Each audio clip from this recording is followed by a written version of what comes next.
Welcome to our double parsha, longest parsha of the year when the two parshas of Mattos and Masei are read together. 244 psukim. They are read together quite frequently, and we'll come back to that. I think we'll discuss a little bit later. When we talk about, I want to talk about the haftorahs of the 3 weeks today, and so I'll come back to these three parshas and how they're structured, but. Mattos and Masei are read together generally because Parshas Devarim has to be the week before Tisha B'Av. The Shabbos before Tisha B'Av is always Devarim, and therefore, depending on how the year falls out, Mattos and Masei are sometimes together, sometimes apart. More likely than not, they are together. And so we say that Parshas Naso is the longest Parsha, which is 176 verses. Mattos and Masei at 244 together is significantly longer. And most of that length comes in the beginning of Masei. There's a lot of it, one section in it where we discuss the journeys of the Jewish people. We'll come back to that. But just overviews of the Parshas. Mattos starts out, Vadaber Moshe el Roshe Hamatos Livnei Yisrael Lemo Ze Hadavar Asher Tziva Hashem. Moshe spoke to the heads of the tribes. Moshe spoke to all the leaders of the tribes of Israel, saying, "This is what Hashem commanded. What did Hashem command you to do?" It talks about oaths, vows, and the way we speak. Be careful of taking oaths and vows because whatever comes out of your mouth, you need to do. And there's two volumes, two Masechtas of Gemara about that. To something to have two Masechtas, one of oaths and one of vows, the Dorim and Shvuos, it's a big deal. What we say is a big deal. The Torah then goes to discuss how if a woman or a young girl says something, the husband or the father has the right to nullify that vow on the day that he heard it. It's a very limited thing. He can nullify that. If there's a whole range of halachas, not for now, but if it pertains to his relationship with her, with the wife, it's not something that if she says anything, he can just nullify it. But at the end of the day, most things that we say, we can get nullified. There's specific rules, but generally, if we've taken on something, we said we're going to do something, when we realize, maybe it's not a good idea, go to a rabbi, go to a beis din, and the beis din, it doesn't have to be a formal beis din. Occasionally in shul, you'll get somebody will say, I've been doing such and such a thing, I've said something, I want to revoke that. You sit down in front of the beis din, you tell them that what it is, and they say it's nullified. It's a pretty simple process. So it's quite an important process, which most people don't even know about, because if we take on something, even sometimes without specifying, but if you take on something and do it 3 times, it becomes what's called a chazaka. It sticks to you, and therefore you may have to carry on doing that all the time. So in order to stop doing that, then you can get it nullified by a beis din. It's a pretty simple process. The other times we do it is on Erev Rosh Hashanah. There's a process where we do Nataros Nadarim, where we nullify our vows. People stand up, you say a piece, which is a generalized process. People say a whole long piece in front of a beis din of 3 people. And in most shuls on Erev Rosh Hashanah, people get together and they sit there. 3 people sit down, one stands up, he reads through the whole piece. The 3 dayanim, the judges, read through a response, and then he takes on an obligation going forward to nullify all of his general vows. It's also Kol Nidre, the saying of Kol Nidre. Kol Nidre, we call it the Kol Nidre night. It's something that was thrown into the night of Yom Kippur because everybody's in shul, and it's a time to say all of our vows. Kol Nidre, all vows. And so it's a time where we say, right, we are nullifying general vows. If it's something specific, it needs a rabbi to help a person to work out how they can nullify it. Very important. Speech is crucial, and we will please God, come back to that towards the end. The next section, a small section in the Torah, talks about in 2 weeks ago, end of 2 weeks ago's parsha, and last week's parsha, end of Balak and beginning of Pinchas, we had the situation where Pinchas killed Zimri and Cosby because the Midianite women had come and infiltrated the Jewish people, caused them to sleep with these women and to perform idolatry. The Midianites were at fault. They had major problems. So Moshe says, okay, we need to go. Hashem tells Moshe, we need to go and have a war with the Midianites. Moshe picks 12,000 men. He sends 12,000 men, 1,000 from each tribe, plus Pinchas, who's now a Kohen, son of Eleazar the Kohen, to lead them. Pinchas takes certain sacred vessels and they go into battle and they wipe out the men. But they allow the women and children, animals and various spoils of war, they allow them to live. And they come back to Moshe, and Moshe was saying, well, not the right thing, because it was the women that caused you to sin in the base case. And so therefore you should wipe out those women as well. They then have all these vessels that they now are non-kosher, eating utensils and the like. And so the halachas of kashering eating utensils are brought here. What we need to do, how we need to kasher something. Generally, for kashering something, we say the way it went in is the way it goes out. So if it went in with fire, then it comes out with fire. If it went in through boiling, then you reboil it. And it's a case of the non-kosher, and it's the same with meat and milk, potentially the same with kashering for Pesach. It all works the same way. If it's something that you boil in water, when you boil something, some of that stuff goes into the sides of the pot or into an oven, whatever it might, if you're cooking in an oven. And therefore, to take it out, you clean it, wait 24 hours at least, and then you do the same process, and the reboiling takes those absorptions out of the sides of the pot or whatever it is. Not all things can be kashered, and some things just need to be rinsed or washed, or whatever the case might be. But again, it's not that difficult, but most things can be kashered quite easily. Earthenware is the difficult one. But we're not learning the halachas of that. That's a separate thing. Then they decide how they're going to divide the spoils of the war between the 12,000 soldiers and the rest of the people. The spoils of war are divided up. And it's quite a long section describing exactly how each thing was divided up between the people.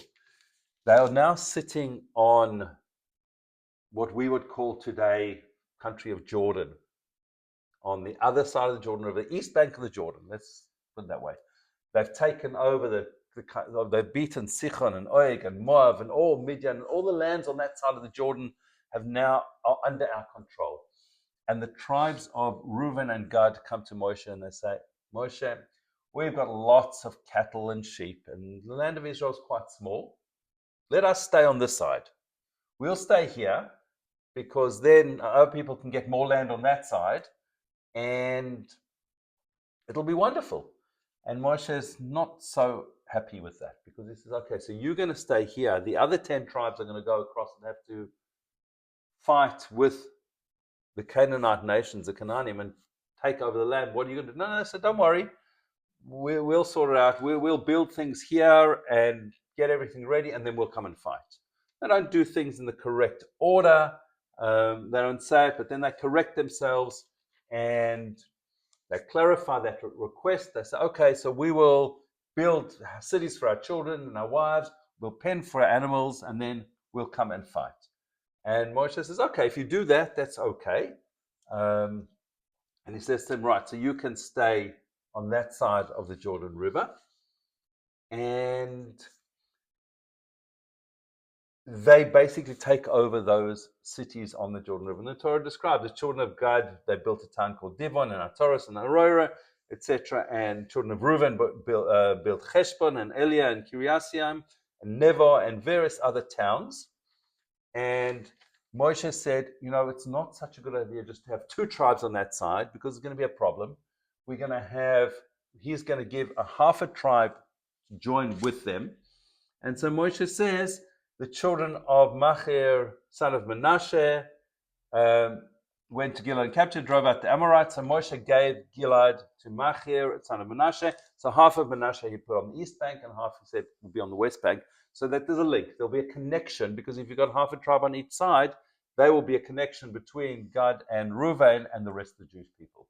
And so now we're kind of getting to the point where we're working out how the land is going to be divided, which will happen shortly.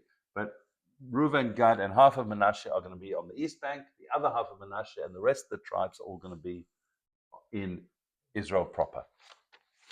That is Parshas Mattos, which is the shorter of the two parshas, 112 verses. Relatively a few issues in the parsha, but we will come back to. I want to come back to a couple of things in the beginning of the parsha. As I said, in most years we read Mattos and Masei together. When we read a double parsha, you'll see in the Chumash, just looking here, it says at chapter 32, it says Shishi, and in brackets underneath it, it says Shlishi. So it says the sixth aliyah and then the third aliyah. What that means is if it was read separately in 2 separate weeks, that would be the beginning of the sixth call up. But when we read it together, that's the beginning of the third call up. And that they do break them up, it is broken up in the same places. So wherever there was a break, there would potentially be a break at that point. Obviously, if we got 6 verses 3, Ravi and Chamishi would just be carry on in that week's parsha. But when we have a double parsha, we always have the fourth aliyah as the aliyah that joins the two parshas together. So in this case here, if it was a single parsha, it would be Shvi. Now it's Ravi, and Ravi is at the end of the parsha, going from the story of Sichon and Og, or middle of it, all the way through, and then you just go straight through into the next week's parsha as part of the fourth aliyah. And the second parsha we've got is Masei, which is Ele Masei b'nei Israel Asher Yatzu me'eretz Mitzrayim latzivasam biyad Moshe v'Aaron. These are the journeys of the Jewish people, children of Israel. They went from the land of Egypt according to their legions under the hand of Moshe and Aaron. And the Torah then lists, it's laid generally in a sing-song type fashion. They left this place and they went to that place. They left that place and they went to the next place. And it goes through the whole list of the journeys of the children of Israel, a total of 42 journeys. Now, those 42 journeys are the journeys that took us for 40 years. So if we think about it logically, well, that probably means they're at about each place one for about a year or just under a year. No, not at all. They were in some places for a day or two, and in other places, one place for 19 years. And so it's very, I'll use a horrible term, haphazard. It's not haphazard at all, but each journey is for a specific reason. And the Vilna Gaon says 42. What is this 42? And he says, well, 42 is very significant because 42 is one of the names of God is 42 letters. In the Kabbalistic name, I'm going to come back to it now. I can see somebody's mind's working overtime. And he says every single person in the world has 42 journeys through their life. And so let's go through a couple of things. So on a Friday night, when we do Kabbalah Shabbos, we sing Lecha Doidi. We say the verses.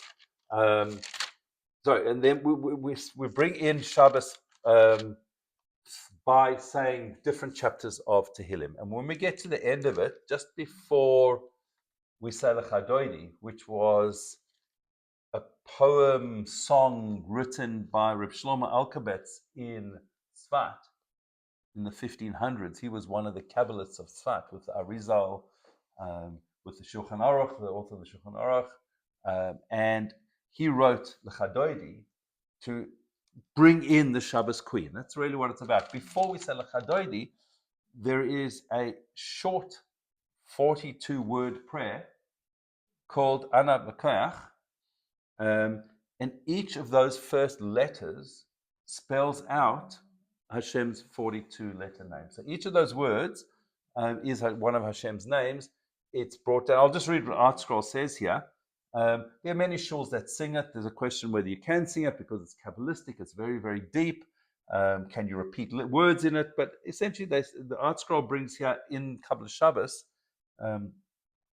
Tradition ascribes this mystic prayer to the Tana Rebbe Nechunya ben Hakana. So this goes back 2,000 years. It contains 42 words, the initials of which forms the secret 42-letter name of God. Moreover, the 6 initials of each of its 7 verses form divine names. So you've got Hashem's names within Hashem's names. Hashem's names means Hashem's attributes, the way he deals with this world. The Kabbalist teach it should be divided into phrases of 2 words each, Art Scroll translation follows the simple reading of the phrases. So I'll go through it in a moment. But basically, we beg you with the strength of your right hand's greatness, untie the bundled sins. And on that they say, untie the bundled sins. The accumulated sins of the Jewish people are bound together like a barrier that prevents our prayers from ascending to heaven, the heavenly throne. We ask God to remove this impediment, quoting Ion Tefillah. Accept the prayer of your people, strengthen, purify us, awesome one. Please, O strong one, guard like the pupil of the eye who foster your oneness. And they say on foster your oneness, the acknowledgement of God oneness is paramount, and relates back to the Shema. I'll come back to it in a moment. Bless them, purify them, show them pity. May your righteousness always repay them. Powerful Holy One, with your abundant goodness, guide your congregation, one and only exalted one. Turn to your people who proclaim your holiness. Accept our entreaty, hear our cry, you who knows all mysteries. So we're talking directly to Hashem, using words, the initials of which are God's 42-letter name. And we end by saying Baruch Shem Kavod Malchus Olam Va'ed. And the other time we say Baruch Shem Kavod Malchus Olam Va'ed is when we say the Shema. And so because we are saying Hashem's name, we don't pronounce Hashem's name, the Yud, the Nahei, the Vav, the Nahei, we don't pronounce it at all. They're those people that call themselves the something witnesses. We don't even say that because they're saying it completely wrong. We shouldn't say that word at all. I'm not sure what they witnessed, but so be it. But so when we say Shema, we pronounce it, we call it the Shem Adnus with the word Adon, etc. I'm even scared to say that name. And so when we're saying Shema, we end it by saying Baruch Shem Kavod Malchus Olam Va'ed. That's not in the Torah. Shema Yisrael, the sentence Shema Yisrael Hashem Elokeinu Hashem Echad is in the Torah. Baruch Shem is not. And the Chazal bring down the history of that is when Yaakov Avinu was on his deathbed, his sons were all around him. And he was giving over the prophecy of the end of times. He was about to bless his sons, and he was about to tell them, this is the case. This is going to be the end of time. And suddenly he started shuddering, and Hashem blocked him. And he felt, oh, one or more of my sons must be not connected to Hashem. And the tribes, they were at an extremely high spiritual level. They realized what's going on. And they said to him, remember, Yaakov's name was also Israel. Shema Yisrael, listen, Father, listen, Israel. Hashem Elokeinu, Hashem Echad. Hashem our God, Hashem is the one and only. We are all connected to Hashem. And Yaakov responded, Baruch Shem Kavod Malchus Olam Va'ed. May his holy name be glorious. Blessed is his name of his glorious kingdom forever. And so when Moshe wrote the Torah and put Shema Yisrael in Sefer Devarim, he didn't put Baruch Shem. And something that's said by the angels as well. And so we don't say it, except on Yom Kippur. The only time we say it loud is on Yom Kippur. We say it quietly. So we accepting Hashem's uniqueness, his oneness, and therefore we say Baruch Shem Kavod, which is why we say it in An B'Chorech. So there's a tie in between both. There is actually another time when An B'Chorech is said, and it's said every single day. In the morning in Shachris, most shuls don't say this as publicly, but the beginning of davening, we say Bekas HaTorah, the blessings in the Torah. And then the Chazan, in most Ashkenaz shuls, in Sephardi shuls, in certain, in Israel, they tend not to say this section out publicly at all. Chabad doesn't say it publicly, but we say the blessings of the morning, and the Chazan says them out loud. And then the Akedah is brought, and then we say a section introducing the Shema, saying people should be blessed who get up early and come to shul and say the Shema. And then we bring various offering. We talk about the Kior being the wash basin of the Levium, the Trumas Hadesh and the taking of ashes, and then the daily Tamid offering from last week from Pashas Pinchas, the Tamid offering.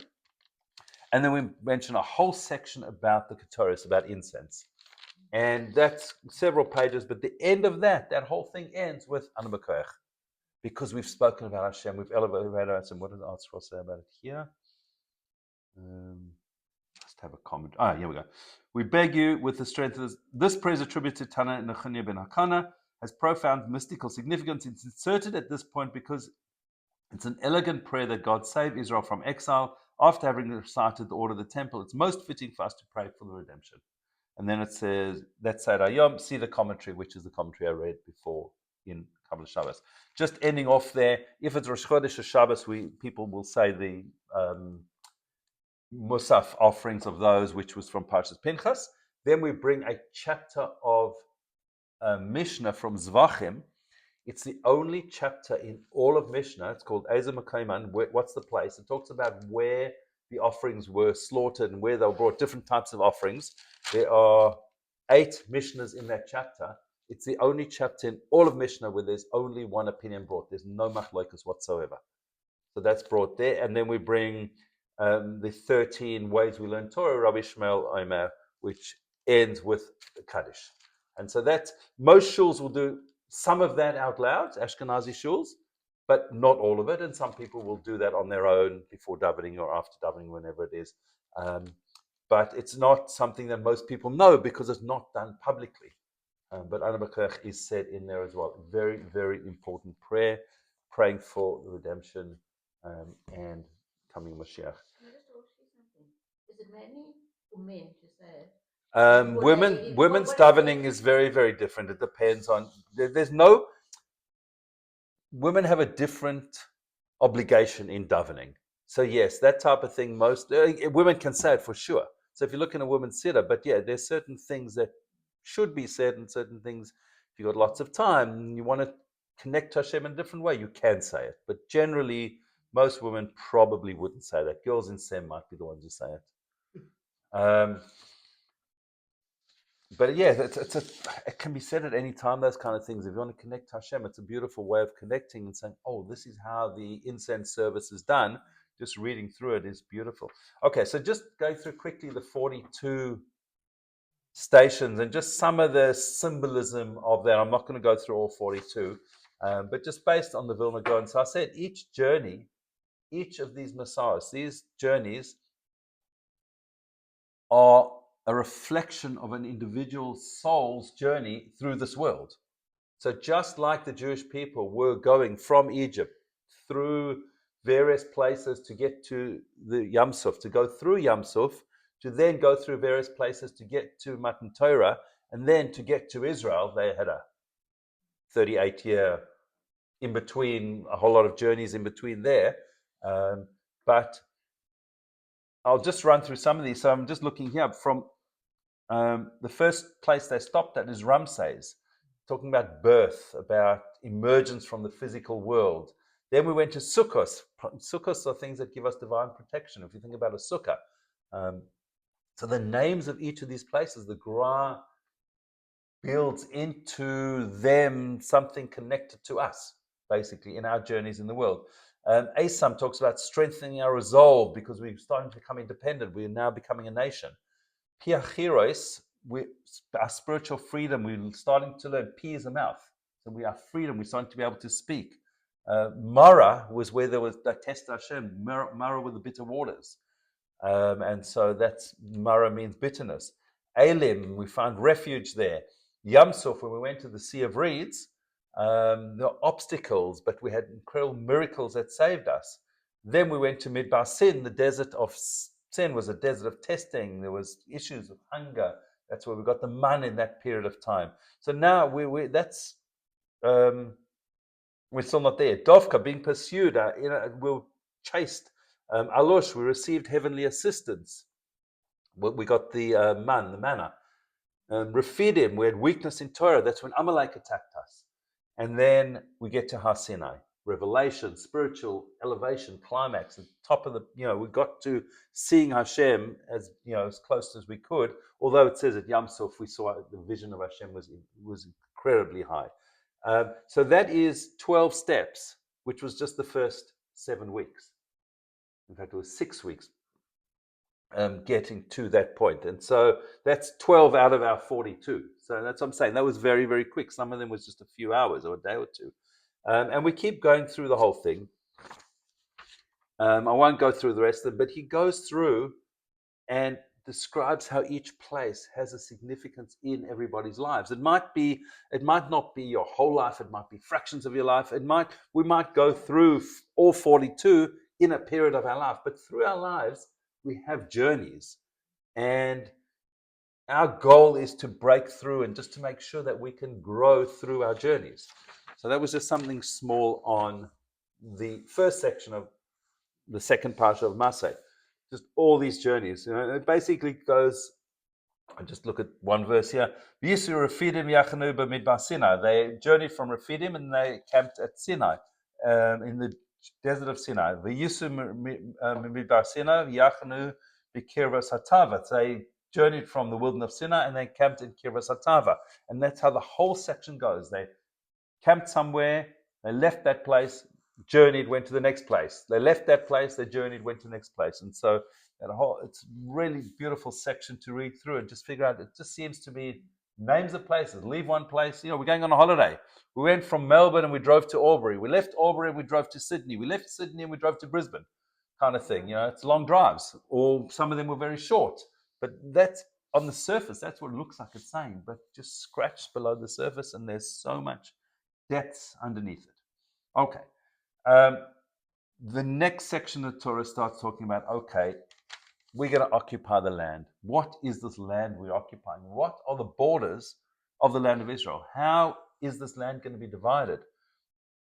We said in last week's parsha that we had the counting of the tribes and how many people were there, and that's how they divided the land. A big tribe with more land, a small tribe with less land. This week, parsha is starting to tell us, well, this is the land of Israel. This is the biblical land of Israel. Interestingly enough, the modern state of Israel is very similar to the initial biblical land of Israel. Things changed over time because we didn't conquer everything initially. King David conquered, and then he conquered more. And so what's part of what has the holiness of Eretz Israel versus what doesn't have the holiness of Eretz Israel? According to most opinions, for example, Eilat is not in the biblical land of Israel. So there are people in Eilat who keep 2 days Yom Tov. Not everybody does, but they say, well, that's not the biblical definition of the land of Israel, and therefore it's out of Israel, so therefore we need to keep 2 days. When did it become part of biblical Israel? I don't know if it was ever part of biblical Israel. It's modern Israel. 1948, I suppose. It must be at that point. I don't know if it was in the times of David or afterwards, because just historically, and we're going to talk about that in a few minutes, but historically, the kingdom of King David and then Shlomo, his son, King Solomon, by the time Solomon had finished his reign, we had a massive kingdom. King Solomon's was the preeminent kingdom of the time. He was the richest king of the world. We were the top of everything. And then he died, and the kingdom split into the 10 tribes of the north and the 2 tribes of the south, essentially. There were bits and pieces, and there were people moving between. But so when we talk about the 10 lost tribes, that was the northern kingdom of Israel, which split very soon after Solomon's death.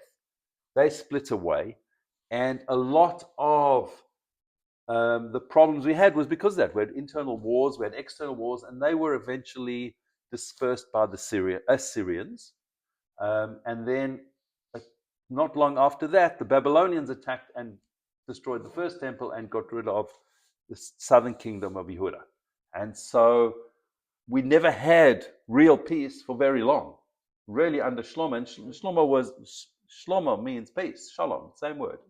And so it was under his time only that we really had peace. And as soon as he died, unfortunately, most of the first temple period was quite difficult for us. And we in the 3 weeks now, we talked about this next week, or please God, talk about how the temple's being rebuilt, and we're not going to have a fast down Tisha B'Av the following week. But if we unfortunately do, Mashiach hasn't come. That goes back to this time, or it goes all the way back to the spies being Tisha B'Av.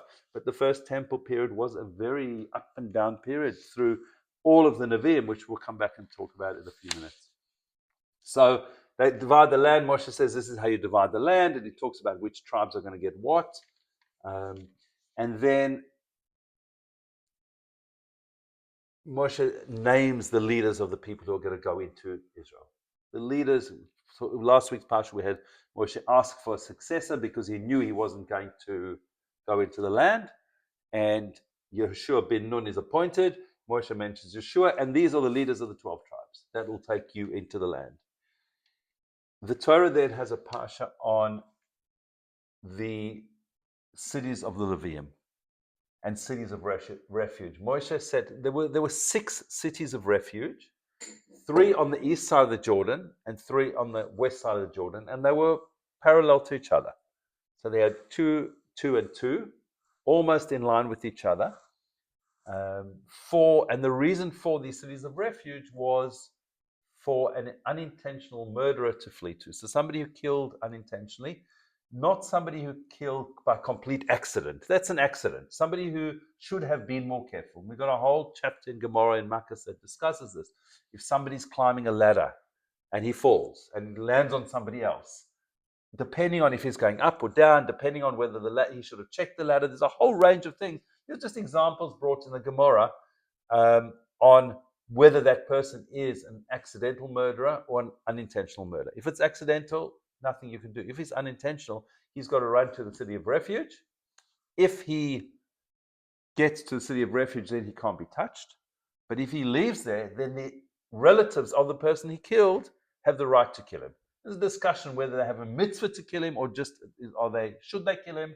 The whole discussion in the Gemara. But those are 6 cities of refuge. There are also 42 cities of the Levium. The Levium were not given a portion in Israel. They were given 42 cities plus these 6 cities of refuge scattered around Israel, which the 42 cities also offered refuge to unintentional killers. So this unintentional killer is essentially in jail. He's in the city, can't leave that city. When does he go free? When the Kohen Gadol, who was serving as Kohen Gadol when he killed the person, dies. When that Kohen Gadol dies, then he goes free. Because the Kohen Gadol, when he goes once a year into the Holy of Holies, he should have prayed much harder that there shouldn't be any murders in Israel. Amongst the Jewish people, it's on his head, so to speak. He didn't obviously create enough peace. Remember, Aaron HaKohen, what we said was, Mishnah brings, he's Roedev Shalom. Ohev Shalom, Roedev Shalom. He loves peace and chases after peace. A Kohen Gadol should make sure there's peace in the Jewish people, and peace to the degree that there's not even unintentional murders. So these 42 cities, the Torah describes in a lot of detail exactly the size of these cities, how much spare land there needed to be, how much farming land around the cities, and they were scattered all over Israel because the tribe of Levi and the Kohanim were the teachers of the Jewish people, and therefore they needed to be around the whole of Israel to be available to people to teach them Torah. And so we have this whole discussion on what size each city had to be. The Torah then discusses unintentional killers and discusses specific things. A person goes into the forest with an axe and didn't intend to kill someone. The head of the axe came off and he killed someone. What happens to him? And in fact, the Torah says he must dwell in the city of refuge until the death of the Kohen Gadol. And after the death of the Kohen Gadol, the killer shall return to his own land, to his land of possession. So, what did the mothers of the Kohen Gadol? At time there were various people who were serving as Kohen Gadol at similar times. Somebody who deputized as a Kohen Gadol because the other person couldn't serve for a period. That person stayed as a Kohen Gadol even though he wasn't serving. So there could have been 3 or 4 mothers of Kohen Gadol's, and they would go around and feed these unintentional murders and clothe them and make them happy. It's because they didn't want these people to pray that her son should die. And so it just shows that the value of prayer. It's just showing to us how important prayer is. Here's somebody who killed somebody else, and his prayer works. Prayer works. We don't necessarily see it straight away, but Hashem says, not now. I know what's right, but keep praying, keep praying. And we'll see in Sefer Devarim, Moshe prayed 515 times in Be'ez Hanan to go to the land of Israel. You pray for something 515 times and keep Hashem saying, no, no, no, no, no. It's not good for you, but you know what you want to do. And Hashem says, it's not the right thing. Okay, then we had the incident last week of the 5 daughters of Tzlafchad who said their father didn't leave any sons. And what they're going to do. And Moshe said, I need to go to Hashem and ask him. And Hashem said, no, these are the rules of inheritance. And if a person leaves sons, the sons inherit. If they leave only daughters, the daughters inherit. If they have no children or the children passed away, unfortunately, in their lifetime, then it goes to the person's brothers or his father or closest relative. But the family of those girls came along and said, hang on, we got a problem. If these girls are going to inherit this land, then they're going to have children. They're going to marry somebody from another tribe. That land will then go to their husband's tribe as opposed to our tribe. And that's a problem because it'll never come back to us. And so Moshe said, fine, that makes sense. So in this generation, they need to marry people in the tribe. So that there needs to be they can't have those girls, and that group of people can't have cross-tribal marriage for the division of the land. But after that, you can, because it'll always go back in Yovel. Land will always go back to its original family that owned the land. And Hashem, the Torah, then for the third time mentions the names of these three girls. So it mentions their names three times, each time in a different order because of different reasons. Age, which one was greater than the other, but they were all very, very great women who loved the land of Israel because their great-great-grandfather Yosef, loved the land of Israel so much that Moshe said, when you leave Egypt, you have to take my bones. And so they had this trait built into them. It was in their spiritual DNA that they needed to get a portion of the land of Israel, just like their great-grandfather Yosef had said as well. And that ends the book of Bamidbar. So this week, Shabbos, we're going to say Chazak, Chazak, v'nischazek. Be strong, and be strengthened, because we end the book. Next week is Devarim. As I said, Parshas Devarim is always read the Shabbos before Tisha B'Av. Sometimes it's on Tisha B'Av itself. Tisha B'Av is quite frequently on a Shabbos, but we don't fast that on a Shabbos. We push it off to Sunday. The only fast that we can ever fast on Shabbos is Yom Kippur. That's because that's Torah. Tisha B'Av fast is a rabbinic fast. It's brought in the Nevi'im. Tisha B'Av, Shiva Asar B'Tammuz, and a couple of other fasts are brought by the prophets. But we don't fast on Shabbos. We push that off to Sunday. This year, Tisha B'Av is on a Sunday. It's actually on a Sunday. The 9th of Av is a Sunday. Sometimes the 9th of Av is the Shabbos.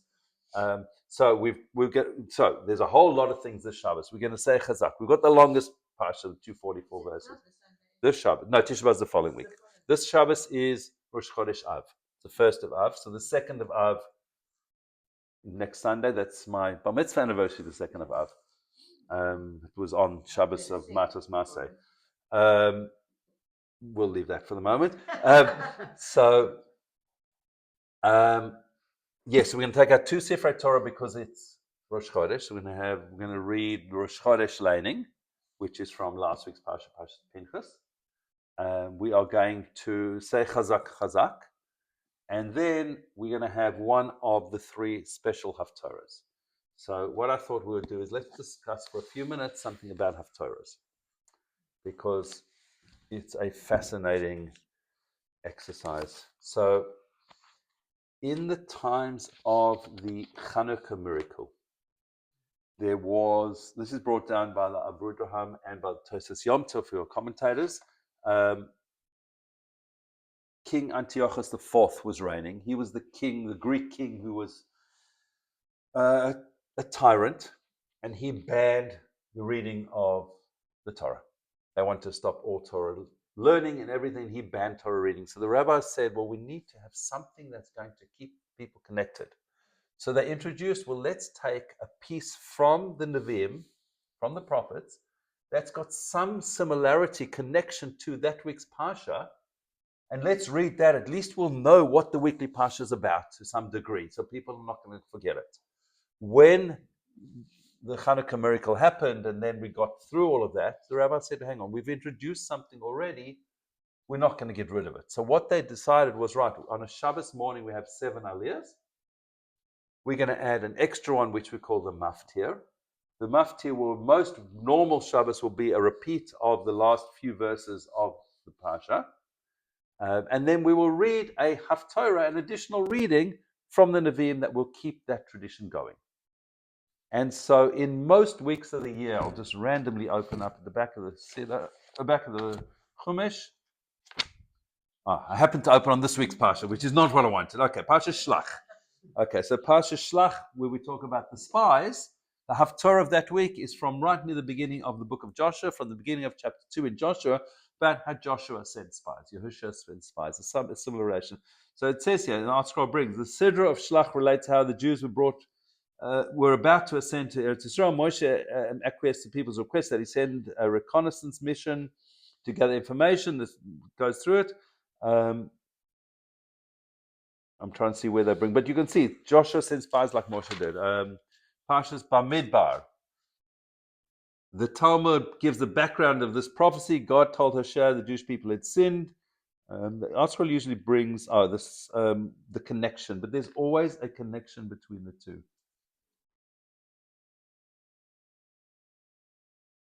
I can't see it off the bat here. But we get to these week's Parshas, Parshas in the 3 weeks, and we suddenly have a completely different spin. The Haftorahs that don't really have anything to do with the Parsha, they specifically Haftorahs designed for the 3 weeks. And at other times we have different Haftorahs. So on Shabbos, Rosh Chodesh, and most shuls this Shabbos will read the special Haftorah for the 3 weeks. But on a Shabbos, Rosh Chodesh, normally there's a special reading for Rosh Chodesh. We take out 2 Sefer Torah, we read the Maftir, the additional reading is from Parshas Pinchas, about Shabbos and Rosh Chodesh, and then we'll read a special reading for Rosh Chodesh.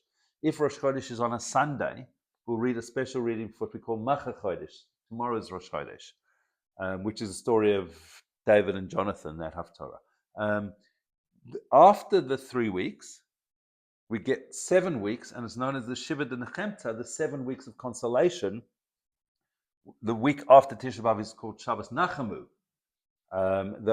based on the Haftorah of that week. They're all about consolation and connecting to Hashem, because we know we're so close to Rosh Hashanah. We've got a few weeks till Rosh Hashanah. The Haftorahs are uplifting to try and bring people to do tshuva and come back.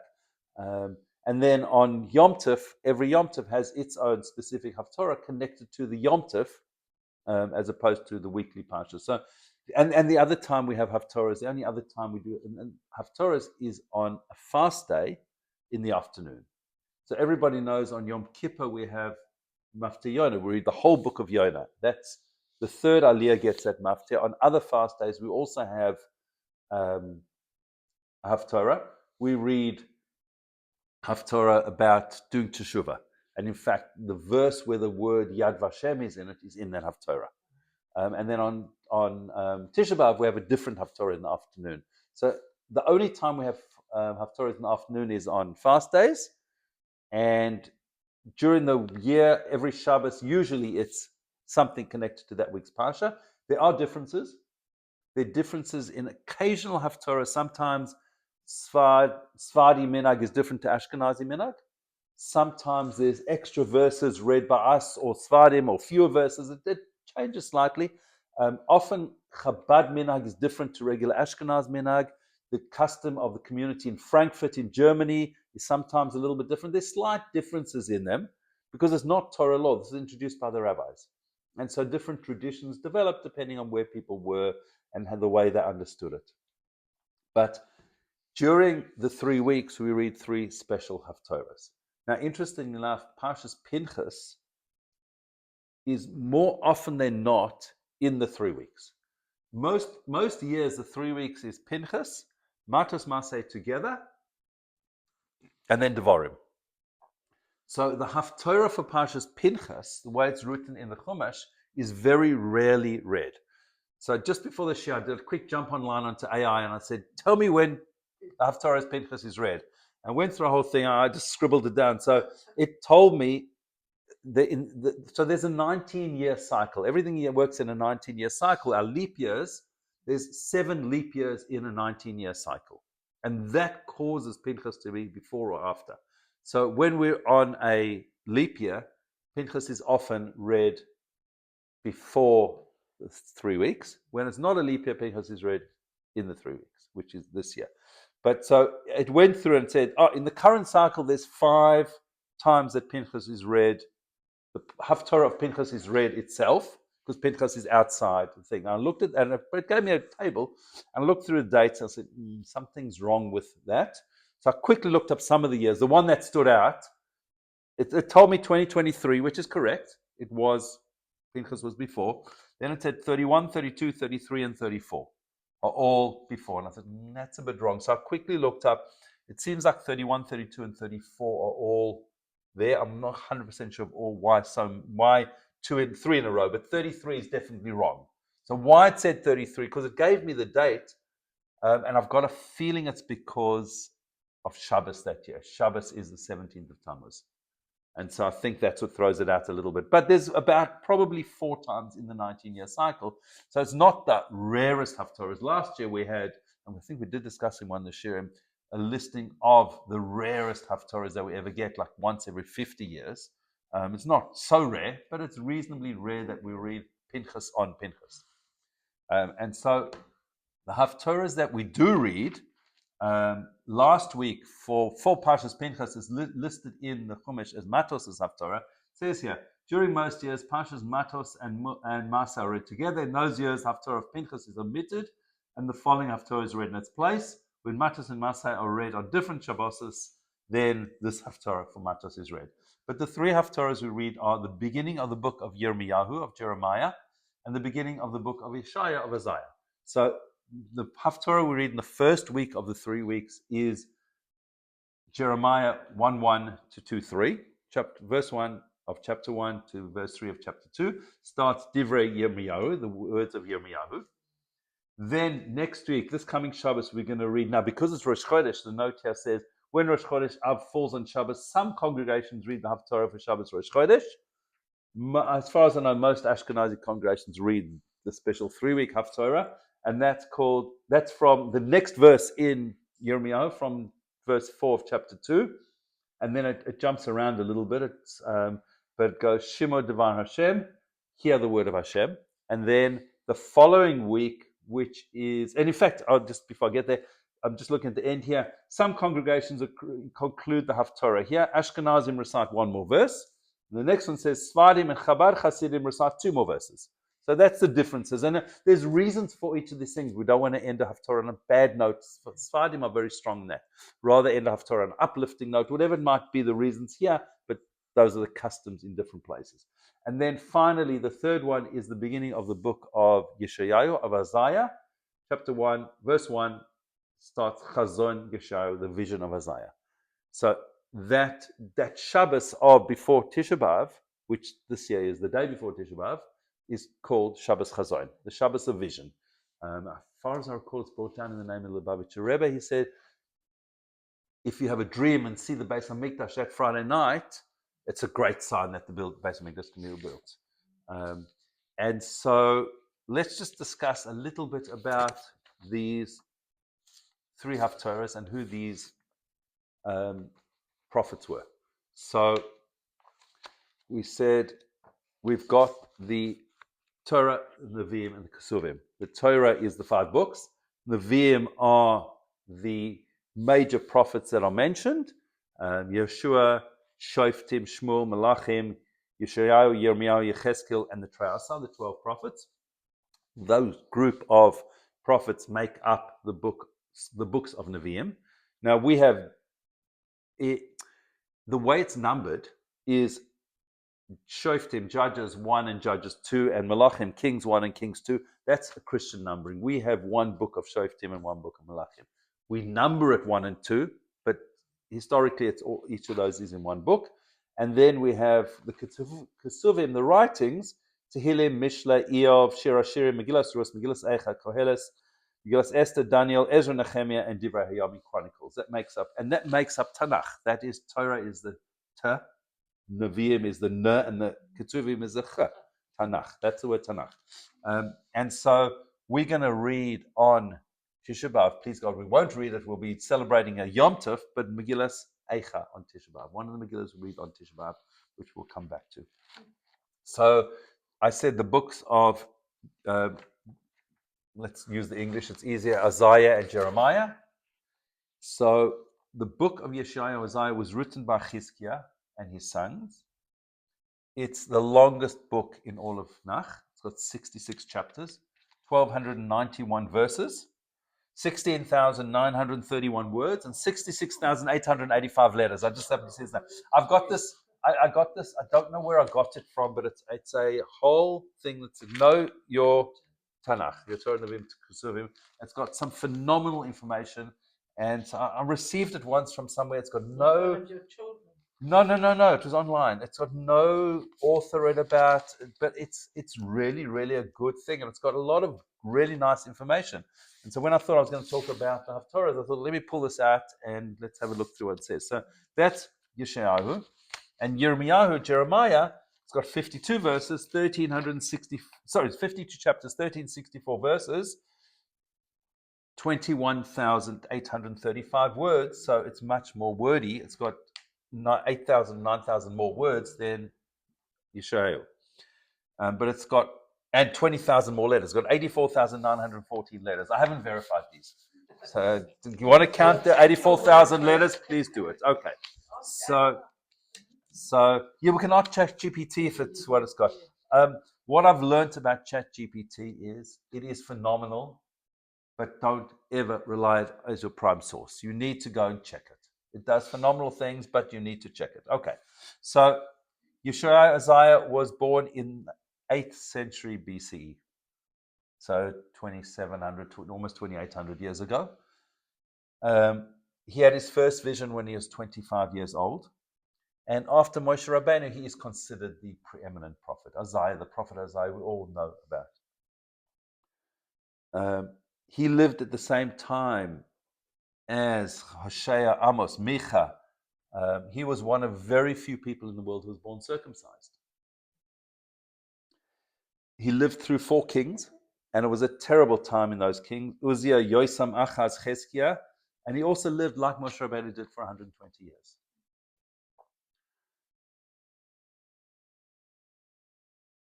He had 1 wife and 2 sons, and unfortunately he was killed by the king of Manasseh, the king of Yehuda, one of the most wicked kings we've ever had. And he spoke a lot about Israel's demise. His father was Amos, who was also a prophet.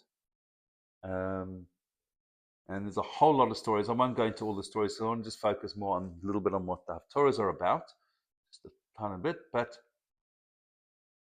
it's his language is very poetic, but extremely difficult to understand. It's deep, deep prophecy. And so it's quite obscure. There's lots of different metaphors, and there's lots of things in there that are really hard to, on the face of it, just understand what is he saying. The book of Yirmiyahu, of Jeremiah, and now remember, Jeremiah was the one who wrote Eicha as well. So he was a prophet who lived at the time of the destruction of the temple.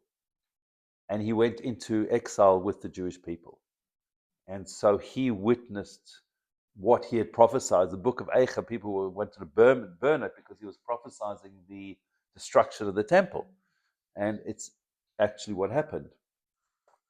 So it says here, he received the Torah from Zephaniah, who was also one of the prophets. He was a student of Baruch ben Neriah, who was a teacher of Ezra. He prophesied during the stormy final years of the First Temple, from the 13th reign of the great and relevant King Yoshia.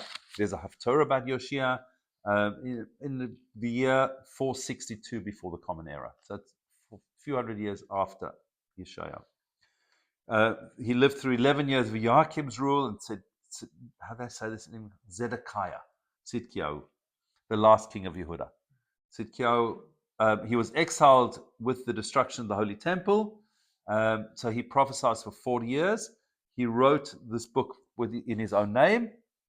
He also wrote part of the books of Kings, and he wrote Eicha. It's also said that Ben Sisra was Yirmiyahu's son. Ben Sisra is quoted in Koheles. It says that he was his son. Throughout his Sefer, Yirmiyahu's feelings of deep sadness are apparent of the forthcoming tragedy of destruction and the exile. So you see that his writings are actually very, very sad. But one thing that does happen is it ends with consolation and hope. There's always a piece of consolation and hope. This booklet's also got a whole lot of different articles about him, which we won't go through here. that it says here that he was born on Tisha B'Av. Did they write In Hebrew. Almost all of them wrote in Hebrew. The books of Daniel is written in Aramaic. There's bits of Aramaic that come in later on because they were written at the end after the destruction in exile when they were speaking Aramaic. But these are all written in Hebrew essentially. Okay, so the three. Let's take a step back. Remember, we said that this week's Parsha starts talking in the Darim is all about oaths and the way we speak. The focus on the 3 weeks, and mainly because the focus on the destruction of the temple, the Chazal say that the temple was destroyed because of siras chinam, because of baseless hatred. Rabbis like the Chofetz Chaim trace that. Well, what was baseless hatred? Lashon hara. People spoke about other people for no reason at all. Lashon hara, remember, is something that is true that is said about something else. That's in order to person's jealous of somebody else, so they'll say something about the person, put them in a bad light, that the other person will take that on and not like the person being spoken about. Speaking falsehood, motzi shemra, is much worse than lashon hara, because that's lies. So, but even something that puts somebody else in a bad light is negative speech. So how do we conquer this negative speech? Obviously, by learning books like Sefer Chofetz Chaim, Sefer Shmiras HaLashon, written by the Chofetz Chaim, where he brought together all the laws of speech into essentially 2 books, which are usually published together. It's like as one work on all the laws on proper speech and the laws of how not just what is negative speech. And so if we look at these 3 parshas, just the beginning of the Haftorahs, as we said, Parshas, last week we read Parshas Pinchas, the Haftorah from Mattos starts Divrei Yirmiyahu, the words of Yirmiyahu. The words of Yirmiyahu are so important. The words, what comes out of our mouth, those things that we speak are crucial. Our mouth, we spoke about one of the places that they stopped at early on was Pi HaChiros, the mouth. What comes out of our mouth? We have a mouth which has got a tongue in it. The tongue, lashon hara, is a bad tongue. It's protected by gums and teeth and lips. We've got barriers there to stop us.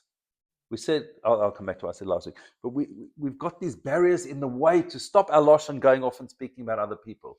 The words that come out of our mouth. When we speak, make sure we speak good words. Make sure it's common custom. We had an incident in our street yesterday. There was on Shabbos, there was a security guard at one of my neighbors standing there with a gun. There was police in the street. We're not quite sure what was going on, but we went to talk to the security guard. He had a bulletproof vest on, big, hefty guy, and we're trying to see what's going on. Are we safe, kind of thing? And we had a nice schmooze with the guy, but every other word, every sentence had a curse word in it. And like when people speak like that, it just shows, I don't know, it's one of my pet hates. It should be all of our pet hates, but just shows how uncouth the person is. That you can't stop for 1 second and talk normally without resorting to, no, he was for want of a better term, a yobbo. And that for them is normal. That's his normal. But you hear it in business so frequently. Senior executives talk like that. It's just not on. Don't watch TV, you won't hear it. That's one easy way. Rabbi Fisher Schachter said he had a teacher. You say, what does TV stand for? Yiddish, he's a Yiddish speaker. What does TV stand for? Time wasting.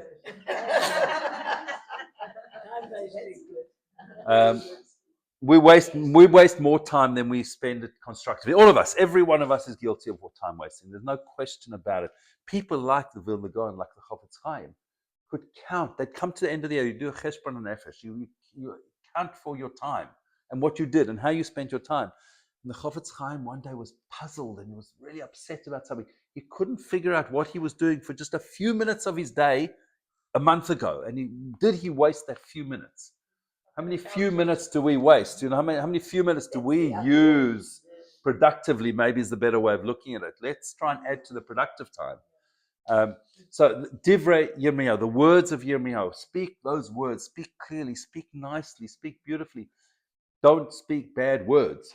Then the next Haftarah, which will be Mattos-Masei together, Shimu Devar Hashem.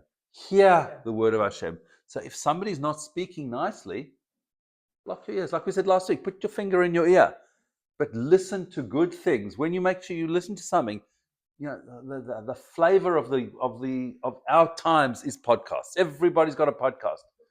You want to listen to podcasts? Yeah, it's better probably than some of the treif music that people listen to, but make sure you listen to a podcast that's firstly the person you listen to is actually reliable and they're not putting garbage into your brain. And secondly, listen to a Torah podcast rather.